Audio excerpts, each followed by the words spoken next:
El terrorismo en Latinoamérica está instalado y no alcanzaron los muertos y los heridos de atentados violentos y miserables para que la gente tome conciencia de qué tan profundamente se ha arraigado el terrorismo islámico en América Latina, por extraño que suene.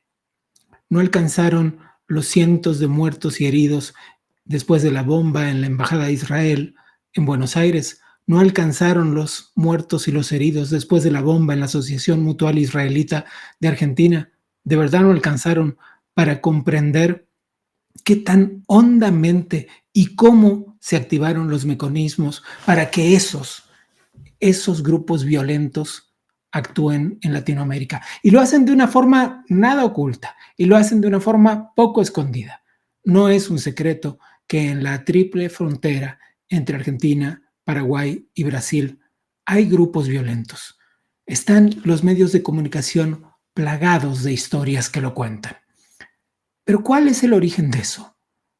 ¿Cómo comenzaron esos grupos a hacerse camino en un territorio que no parecía pertenecerles?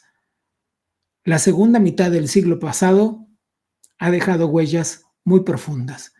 Y esos grupos guerrilleros que azotaron a la región y que abrieron paso a procesos muy violentos, más temprano que tarde encontraron aliados del otro lado del mundo. De eso se trata el programa de hoy. Vamos a contarles detalles de cómo es que operan, de cómo se financian y de hechos muy puntuales que a ustedes les sonarán en la cabeza porque los conocen, solo que probablemente no los hayan relacionado. Nuestra primera conversación de hoy es con el internacionalista Luciano Mondino, especializado en asuntos de terrorismo. Luciano, muchas gracias por tomar esta conversación. Muchas gracias. Buenas tardes. Gracias. De alguna forma, y a pesar de que América Latina ha sido objetivo terrorista en algunas ocasiones, la verdad es que cuando de terrorismo se habla desde Latinoamérica siempre da la sensación de que está lejos, de que pasa al otro lado del mundo y por alguna circunstancia no entendemos cuán enclavado está en la política y la sociedad contemporánea. Sí, claramente, y más cuando en América Latina sí que ha habido presencia tanto de células y organizaciones terroristas que hoy cooperan con el crimen organizado en general, pero con el narcotráfico en particular, y que en Argentina, en América Latina, hubo unos dos atentados que son los dos atentados más mortíferos en cantidad de víctimas fatales y también en cantidad de víctimas sobrevivientes. Hablar de víctimas sobrevivientes también es muy importante cuando se habla de terrorismo. Y cuando hablamos de contraterrorismo, hablamos de dos grandes ramas o dos grandes posiciones. La primera es la operativa, lo que conocemos todos y es lo que más vemos en medios de comunicación, redes sociales, que es toda la operatividad que las fuerzas de seguridad o militares tiran sobre el terreno para contrarrestar el accionar de este tipo de grupos. Pero hay también una posición que es la ideológica. Si los países pierden, junto con sus sociedades, la guerra ideológica contra el terrorismo, no hay pata operativa que valga y que pueda terminar con una gran amenaza transnacional que no es solamente propia de los países que están o en el Medio Oriente o en el continente asiático, que es quizás en el imaginario popular en donde se radica este tipo de amenazas. Pero al ser una amenaza transnacional, muy claramente lo decías, afecta a todos los países que están presentes en el mundo. E insisto, no hay medida de seguridad inexpugnable. Todos los países pueden ser víctimas de este tipo de amenazas y así lo han sido incluso muchos de ellos. Vayamos un poco a los antecedentes, a la génesis de esto, porque el terrorismo no es algo que veamos en América Latina desde siempre, ni cerca desde los procesos independentistas, ni mucho menos. Es mucho más reciente. Sí, ¿Cuándo empiezas tú a registrar este proceso? A ver, hay una intervención puntualmente muy marcada a partir de la década del 80. Hay un proceso que se da en el Medio Oriente que es en el año 1979, la Revolución Islámica. Es cuando en Irán se produce todo un recambio político, filosófico, político también, conceptual, político, económico, social y por supuesto religioso, que es la llegada de los clérigos chiitas, los ayatolá, el líder supremo en ese momento Jamenei, que es quien hereda luego actualmente Khamenei, que llevan a todo un proceso de la revolución islámica. Uno de los principios que la revolución islámica incluso incorpora en su constitución es el de exportar la revolución islámica, no solo al Medio Oriente, sino también empezar a intervenir y tomar cada vez mayor injerencia en países que consideraban vírgenes de este tipo de ideologías, que son principios de radicalidad. ¿Qué quiero decir con esto? Hay escenarios que están fuera del Medio Oriente, en el caso de América Latina y Caribe, en donde estos grupos operan. Operan porque encuentran apoyo ideológico en muchos rincones de las sociedades, u operan también, como en el caso de América Latina, en el caso de la Triple Frontera, Colombia y Chile, que es un poco lo que se está haciendo en los últimos meses, parte de México igual, en el caso, por supuesto, de Argentina, Paraguay, Brasil. Estamos hablando de una cooperación o una zona gris entre un terrorismo que empieza a cooperar y a retroalimentarse con el crimen organizado en general, pero con el narcotráfico en particular. Bien. Esos momentos trágicos de 1992 y 1994, primero con el ataque a la Embajada de Israel en Argentina y después con la Asociación Mutual Israelita, ambos estaban relacionados con Hezbollah, este grupo chiita, con Irán como autor intelectual, aunque no fuera el ejecutor. Y sin embargo, con el paso del tiempo, la relación parece haber continuado por diferentes aristas. Incluso cuando ya en este siglo y no en el pasado, el gobierno de Cristina Fernández de Kirchner emite un memorándum de entendimiento con Irán. Háblanos de eso. A ver, la intervención en América Latina y en el Caribe tiene tres grandes dimensiones. Hay una dimensión que es política y de inteligencia, que es la dimensión que desde 1979 la República Islámica de Irán ha empezado a germinar en los países que le permitían ingresar. No es casual que los atentados se hayan dado en Buenos Aires, en Argentina, un territorio muy próximo y que forma parte de la frontera de la triple frontera entre Argentina, Paraguay y Brasil, que es un hub criminal. Este punto significa el territorio de zona gris en donde operan tanto el crimen organizado como el terrorismo. Un enfoque que es sumamente importante para entender cómo se financiaron y todavía se financian los canales terroristas que perpetraron los ataques en Buenos Aires en la década del 90.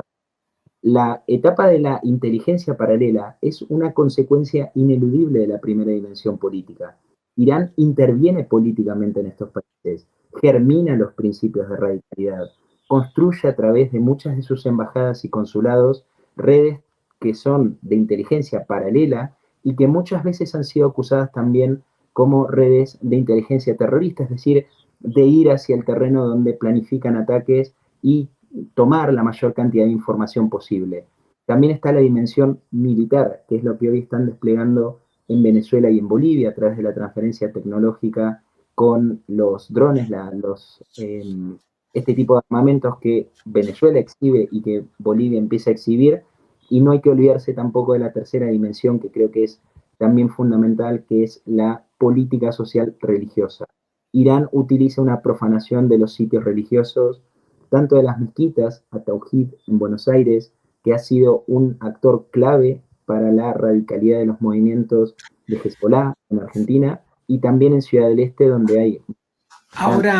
Ahora regreso a hablar contigo sobre el punto de la triple frontera, pero quiero detenerme un segundo en estas tácticas de penetración de las que tú hablas. Hablas de una penetración militar, diplomática y cultural.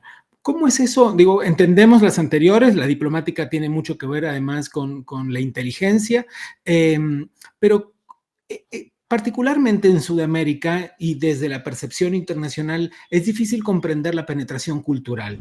Lo que es la penetración cultural, siempre reforzando esto decíamos al principio, que los principios ideológicos, cuando las sociedades es decir, empiezan a flaquear contra esa supervivencia o esa lucha ideológica en contra del terrorismo, es muy fácil que afloren o empiecen a expandirse muy fácilmente las ideologías de radicalidad y los movimientos que buscan la radicalización de una persona. Hay un concepto que es muy importante, que es el concepto del lobo solitario. No es necesario que grandes organizaciones o estructuras operen en un territorio de forma coordinada.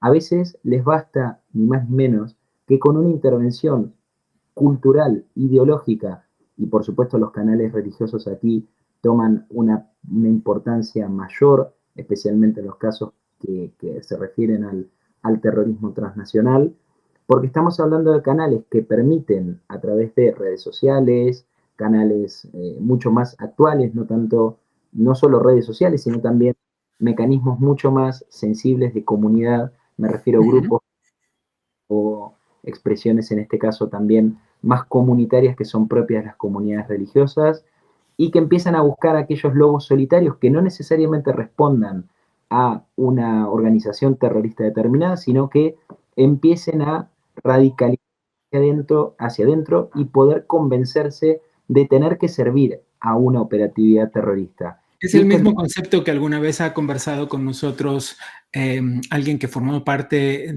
que fue oficial de inteligencia cubano y describía más o menos el mismo concepto sobre cómo iban eligiendo a quienes podían enlistarse. Quiero preguntarte específicamente, Luciano, sobre este asunto que has mencionado antes, sobre Ciudad del Este, sobre la triple frontera entre Argentina, Paraguay y Brasil como un punto en el que no hay orden, básicamente. es un hub criminal. Cuando encontramos hubs de este tipo, encontramos sitios en donde, por supuesto, no hay imperio de la ley. Hay fronteras que son muy porosas o que existe poco o nulo control. Esto quiere decir control operativo y, por supuesto, no hay ningún tipo de intervención coordinada entre países, lo cual sería un principio fundamental, que Brasil, Argentina y Paraguay se entendieran en común, pongan puntos en común sobre el mismo enemigo a definir. Y doy un ejemplo, Uruguay y Brasil no han declarado a la organización terrorista Hezbollah como una organización terrorista, cosa que sí ha hecho Paraguay y la Argentina. Son 4 países que pertenecen al Mercosur y que 3 de ellos tienen implicancia directa por lo que sucede en la triple frontera. Hay evidencias de hace más de 30 años que en la triple frontera hay actividades terroristas vinculadas a los canales, no solo informativos e ideológicos, sino también financieros de la organización terrorista Hezbollah. Hay casos como el clan Barakat, desarticulado hace muy pocos años, en el cual se constató cómo la organización terrorista libanesa utiliza canales muchas veces a ojos de la comunidad legales, pueden ser negocios, puede ser ¿Y cuáles comercio, son esos negocios? especialmente comerciales dentro de lo que es Ciudad del Este. Cuando hablamos de la triple frontera, hablamos de Puerto Iguazú, en el caso de Argentina, Foz de Iguazú en Brasil, Ciudad del Este en Paraguay. Es uno de los sitios más peligrosos en toda América Latina y el Caribe, principalmente porque no solo hay una retroalimentación y una puesta en común entre el terrorismo y el crimen organizado, el lavado de dinero y también los mecanismos financieros, sino también empresas muchas veces vinculadas a familias libanesas con el Valle de Bekaa, que es donde es el sitio, el territorio donde más opera Hezbollah en el Líbano y que son conocidas los señalamientos, ya no solo de agencias de inteligencia y de seguridad, sino también información y personas que están condenadas en la justicia en estos países por haber cometido actividades de este tipo. Esta cercanía de Javier Milei con el gobierno de Israel, su clara postura geopolítica en este momento, ¿crees que de alguna manera puede afectar la forma en la que Argentina es vista por estos grupos radicales?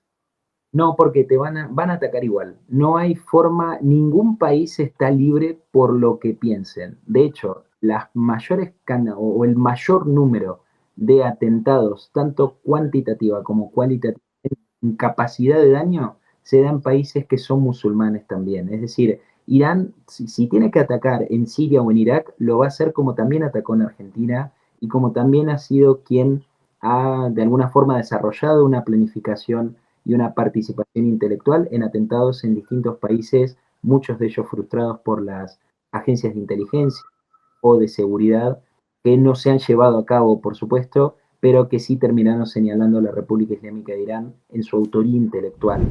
Es Luciano Mondino, analista internacional especializado en asuntos de terrorismo. Gracias. Gracias, buenas noches.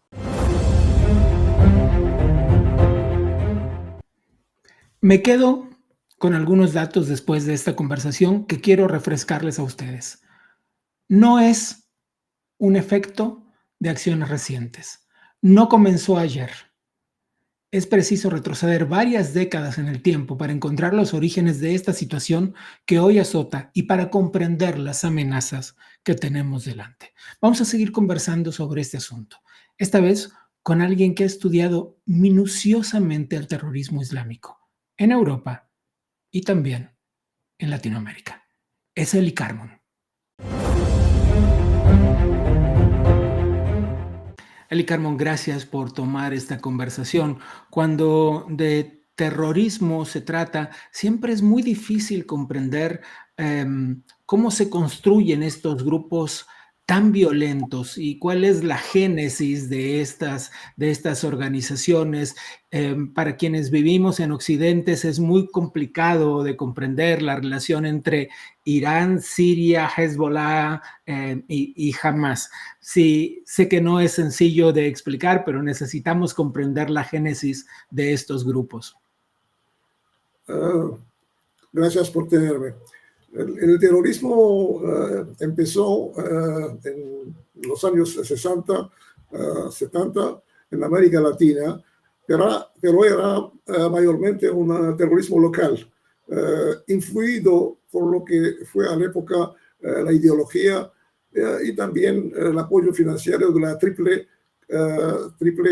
continental, que era una alianza tanto de Cuba como países como la Unión Soviética y China, que querían transformar el continente en un continente con regímenes comunistas o pro-comunistas.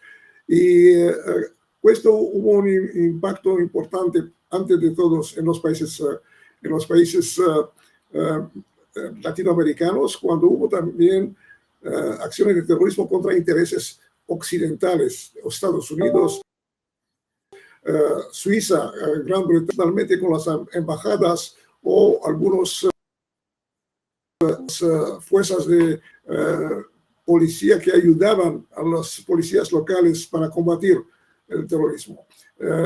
Y después, lo que es interesante, la doctrina, que fue considerada una doctrina castrista o de guevarista, de Che Guevara, influyó también los grupos de la extrema izquierda en Europa, principalmente en Alemania, en Francia, en Italia. Pero ellos no entendían que hay una gran diferencia entre lo que sucede en América Latina y la Europa, y ahí el terrorismo fue mucho más limitado. El terrorismo también pensaba en la primera fase de transformar el terrorismo en una guerrilla rural. Che Guevara empezó con Bolivia, pero no se consiguió continuar porque los bolivianos no querían participar en esta aventura. Y después hubo un cambio en los regímenes de los países mismos que algunos de ellos se transformaron en dictaduras militares justamente para parar a esta influencia. La venida o la participación de Irán y Hezbollah en este contexto empezó mucho más tarde. Antes hubo incluso tentativas de terrorismo palestino, porque hay palestinos que viven en esta región, comunidades palestinas, por ejemplo, en Perú y principalmente en Chile, donde había 130.000 terroristas.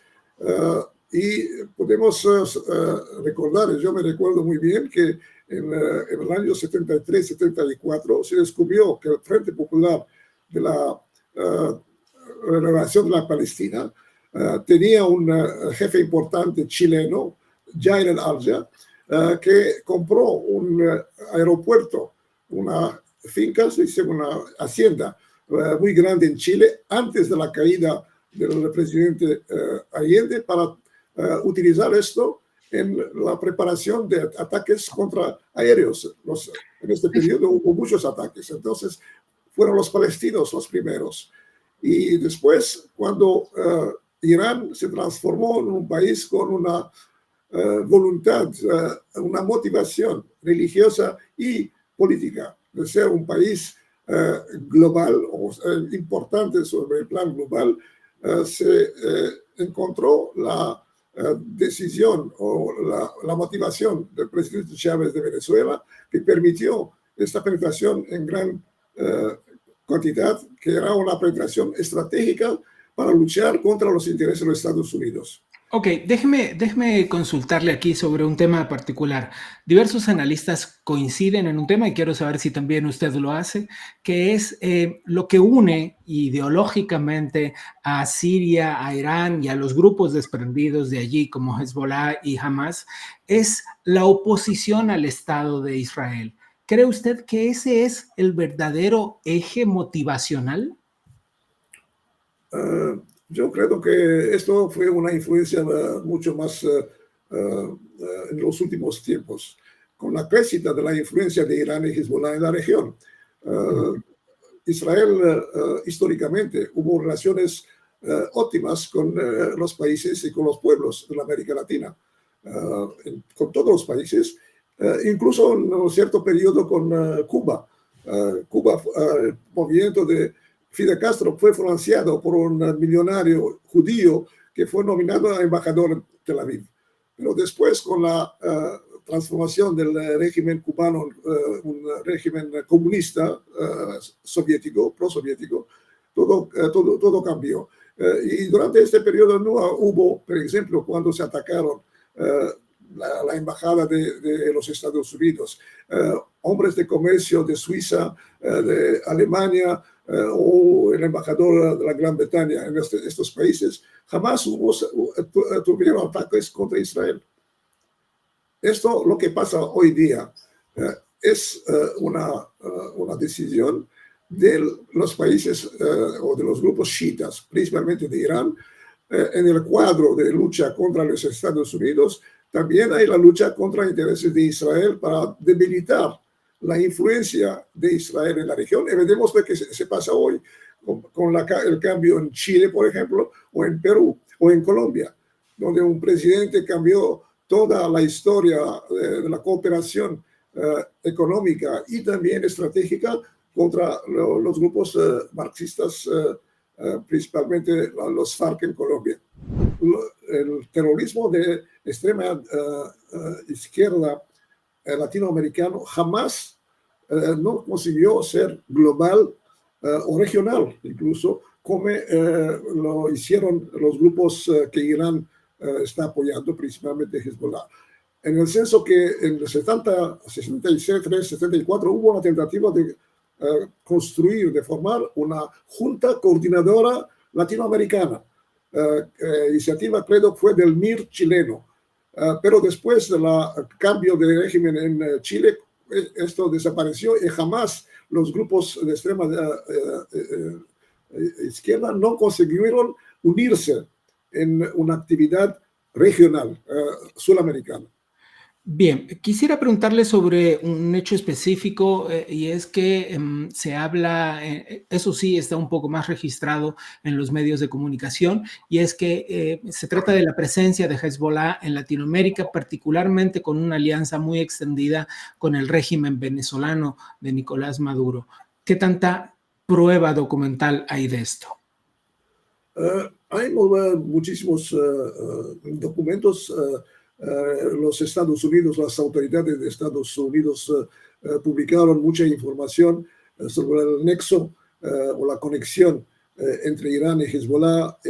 Algunas personalidades específicas venezolanas, principalmente lo que fue el ex vicepresidente o ex jefe de la industria petrolera o ex jefe del Ministerio del Interior, Anselmi, que era de origen siria musulmana, y algunos diplomáticos que servían en Líbano, que permitían la transferencia de pasaportes falsificados o no falsificados, auténticos, a estos grupos, y el movimiento entre los varios países. Y después Chávez influyó sobre Evo Morales en Bolivia influyó sobre, tentó influir en Ecuador, pero la influencia fue más débil que la influencia sobre Evo Morales, que hoy día ya vemos cómo la conexión entre Bolivia e Irán se transformó en una alianza militar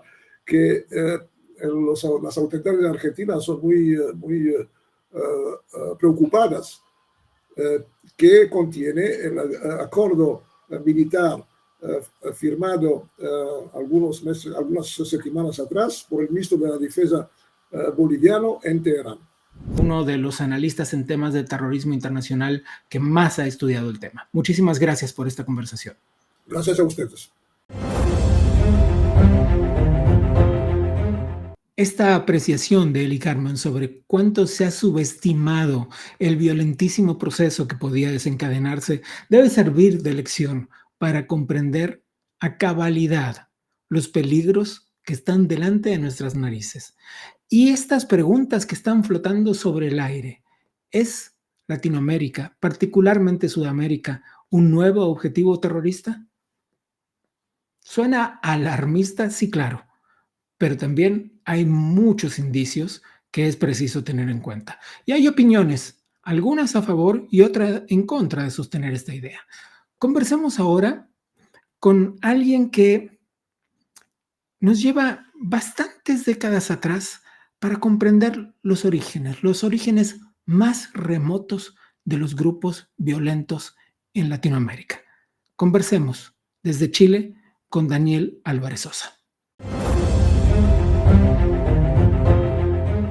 Daniel, muchas gracias por tomar esta conversación. Intentamos establecer cuáles son los grupos más violentos, los grupos terroristas que operan hoy en Latinoamérica. Muy bien, buenas tardes. Muchas gracias por la invitación, primero que todo.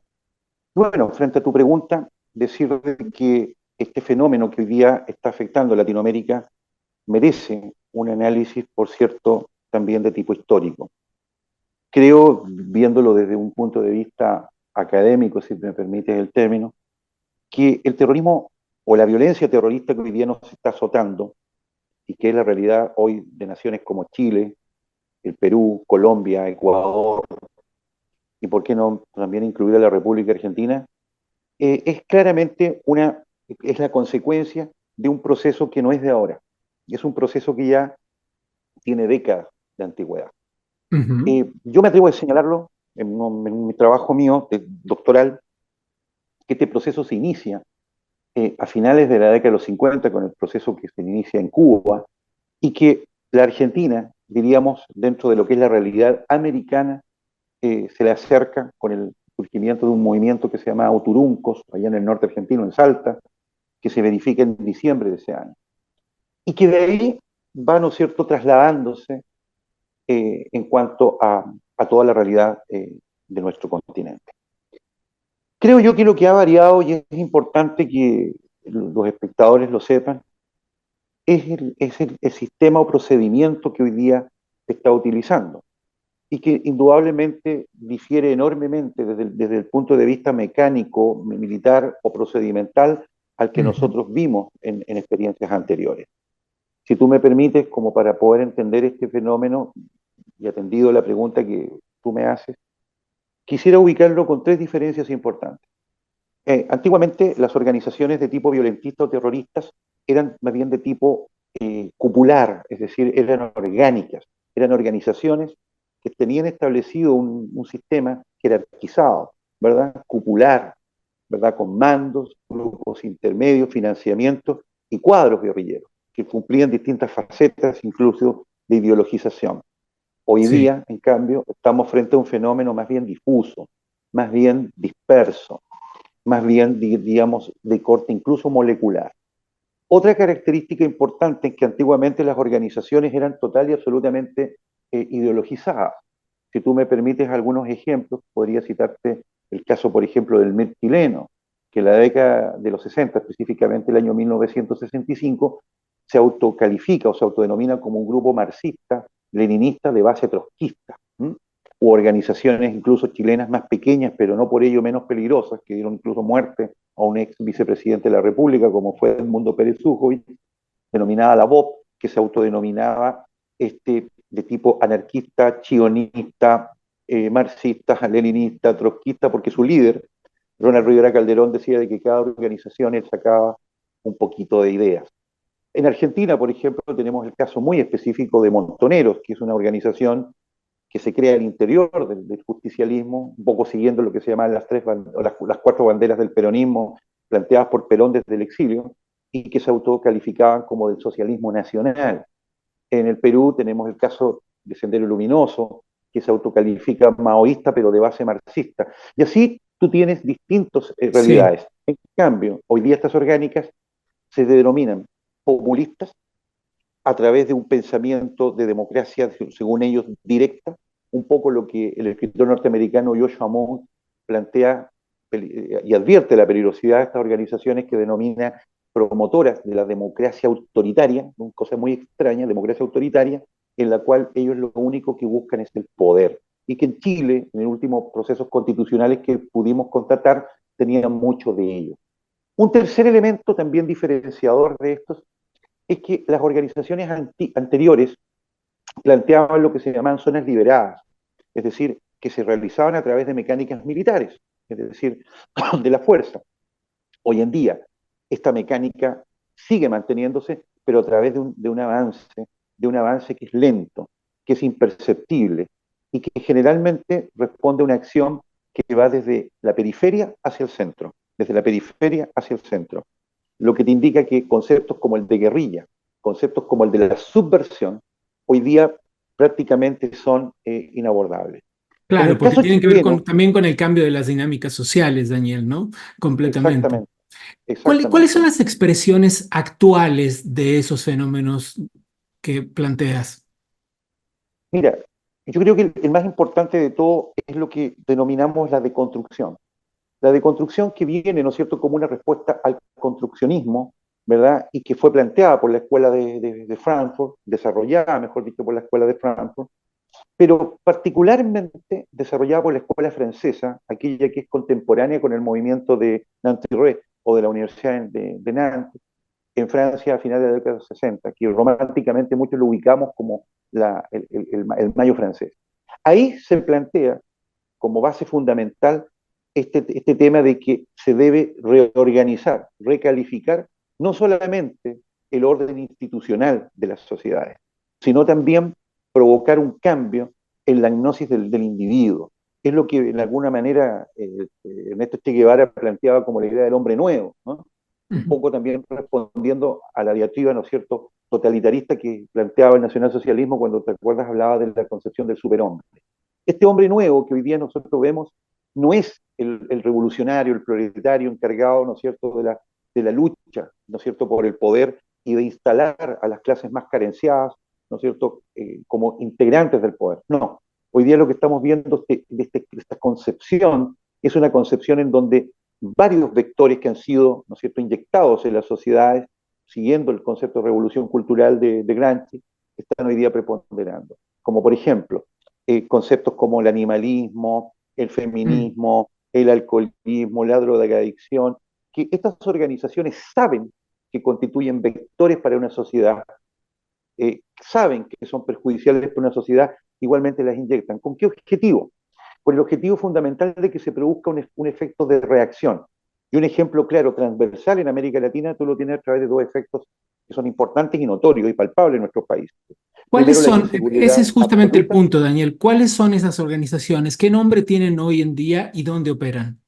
Bueno, esas organizaciones, como te digo, no podríamos calificarla con una denominación específica, pero sí las podríamos encontrar circunscritas en, lamentablemente, conceptos institucionales, como es el garantismo en materia penal, ¿verdad? Como es, por ejemplo, que, bueno, lamentablemente este concepto del igualitarismo también, que es un concepto muy diferente del de la igualdad. El igualitarismo parte de una imposición que establecen, ¿no es cierto?, la casta política, la clase política, ¿verdad?, tratando de equilibrar ciertos conceptos, ¿verdad?, artificiales que traten de instalar la teoría del conflicto. Yo siempre recomiendo una obra, para mí por lo menos, importante, que es La razón populista, de Ernesto Lacroix, donde él plantea la teoría del vacío. ¿no? Donde él establece en esta teoría del vacío de que tú confrontas lo que se llama la idea del concepto dominante y del concepto dominado. ¿Y cuál es la idea de este concepto dominante y del concepto dominado? Generar conflicto. Por ejemplo, en el feminismo el odio es el hombre. En el caso del veganismo, el odio, ¿no es cierto?, es ir contra la naturaleza. El concepto del animalismo, ¿no es cierto?, el concepto de la no, por ejemplo, ingesta de animales o la no utilización de pieles. Todos conceptos valóricos que si tú los miras en su esencia son muy importantes. ¿Sí? Son muy importantes y que todos los promovemos. Pero cuando tú le das una concepción de controversia o bajo la tesis de un enemigo, indudablemente que vas conllevando a esta nueva idea de revolución. Y Daniel, que, hay algunos analistas internacionales, se nos va mucho el tiempo, entonces quisiera hacerle una última pregunta. Hay algunos analistas internacionales especializados en terrorismo que ubican algunos puntos en Latinoamérica como focos rojos de acción de grupos terroristas. Tal es el caso de la Triple Frontera en Argentina, Paraguay y Brasil, o el caso de Iquique en Chile. ¿Usted tiene localizados puntos ahí? sí, lo que usted me pregunta ahí es que se está planteando, y lo dio a conocer hace poco la ministra de Seguridad argentina, de probablemente la injerencia de incluso agrupaciones provenientes del terrorismo islámico. Ujú. Me estoy refiriendo a Hamas, orgánicas como el Hezbollah. Pero hay que tener cuidado en algo. Una cosa es que tú transportes el conflicto guerrillero o violentista de un continente a otro y ahí lo instales, como le ocurrió, ¿no es cierto?, al Líbano cuando, ¿no es cierto?, acogió a muchos palestinos y le trasladaron su conflicto al sur del Líbano. Y otro es el modelo de financiamiento. En el caso de nuestro, el caso iquiqueño, lo que se sabe acá, y quiero ser muy responsable en mis palabras, es que la investigación que se planteó por parte de las policías era efectivamente la presencia de miembros o de cuadros, particularmente del grupo Hezbollah, pero que también se determinó de que eran dormidos, así se les denominó en la jerga de ellos. Ahora, indudablemente que las relaciones entre Irán y el gobierno de Bolivia, el gobierno también de Venezuela, y según propios datos de las autoridades argentinas, con el gobierno argentino, luego de los ataques a la AMIA, ¿verdad? Y a la Embajada de Israel en Buenos Aires, podrían también hacernos un poco dudar de este concepto. Y Ujú. en el caso chileno, siguiendo esta concepción de construccionista, se enalteció a contar de mediados de los 90 el concepto del indigenismo. ¿Sí? Y en estos momentos ha generado bastantes problemas a través del surgimiento de grupos como la Coordinadora Arauco Mayeco, la CAM, de la UAM, ¿no es cierto?, el Huenchape, AUCA, em, em, no me acuerdo Está el otro bien. término, y también el caso, ¿no es cierto?, de orgánicas como la propia coordinadora. Y algunas otras organizaciones como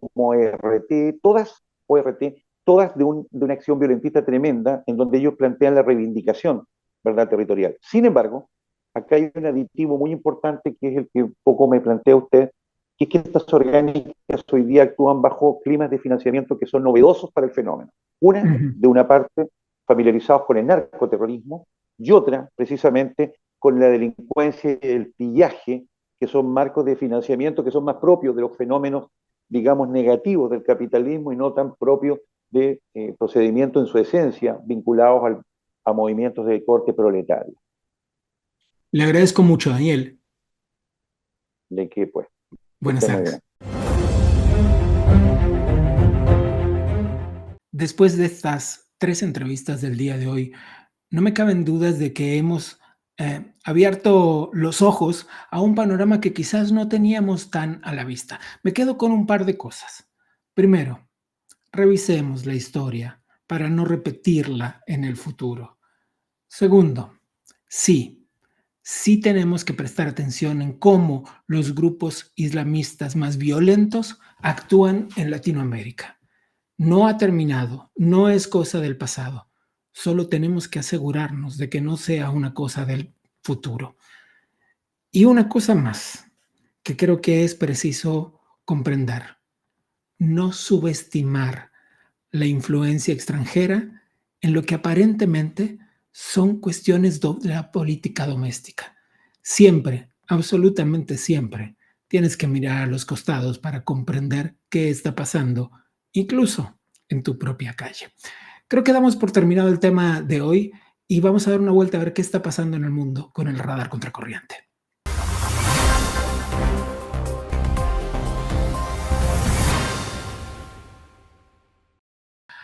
Rusia, siempre Rusia involucrada en la actualidad del mundo.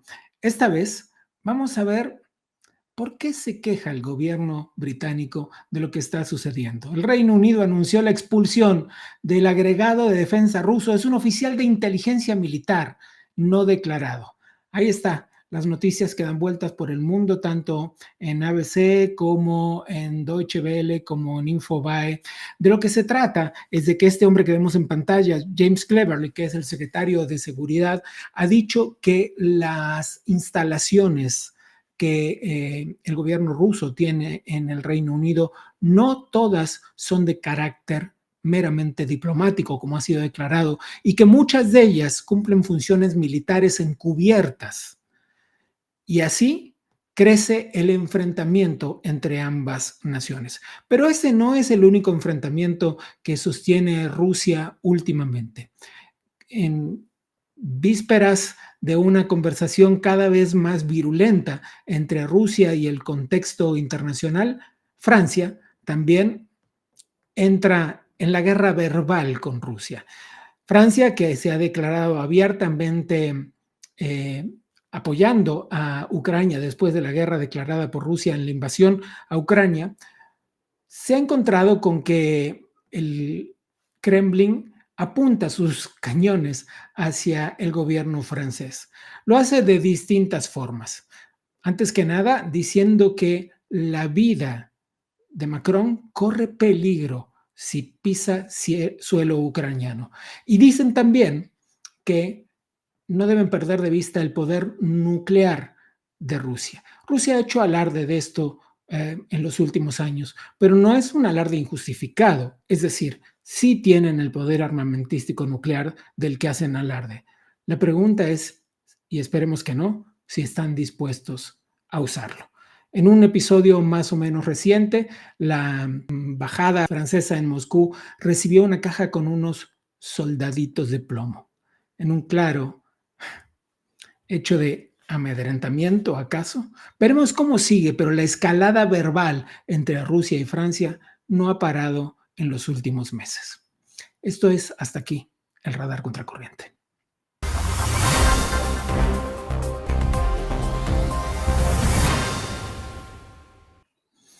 Oigan, antes de abandonar por completo el tema de Rusia y su enfrentamiento con los distintos gobiernos europeos, creo que es preciso poner la lupa sobre un asunto. Hace unos días, Vladimir Putin comenzó su 5º mandato al frente de Rusia y a nadie le parece particularmente sospechoso. Ya, en serio, ya, seamos serios.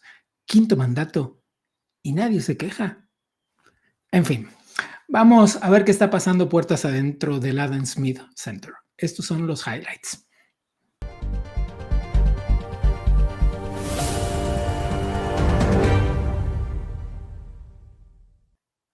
El viernes 31 de mayo hay una cena especial en Miami a la que yo les recomiendo echarles un ojo porque es interesantísimo poder participar de ella.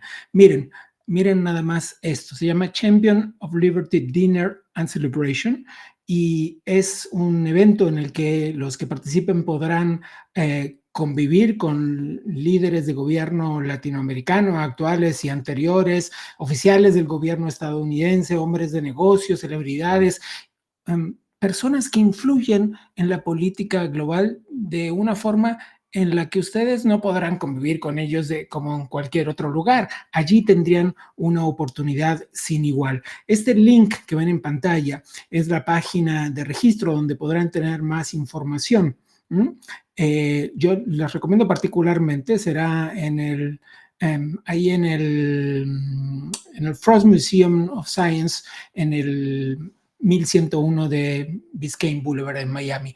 Les recomiendo particularmente que presten atención a los botones de registro. Se trata de una cena que tiene unos cuantos requisitos para poder participar de ella. Yo creo que les conviene echarles un ojo a ver qué les parece. Antes de despedirme, debo decirles, como siempre, que este programa es posible al enorme apoyo del Adam Smith Center for Economic Freedom en la Florida International University. Yo soy Gabriel Bauducco y nos vemos la semana que viene sin irse de aquí antes de darle clic a la campanita y suscribirse al canal de YouTube porque nos estén mirando. Nos vemos en la próxima.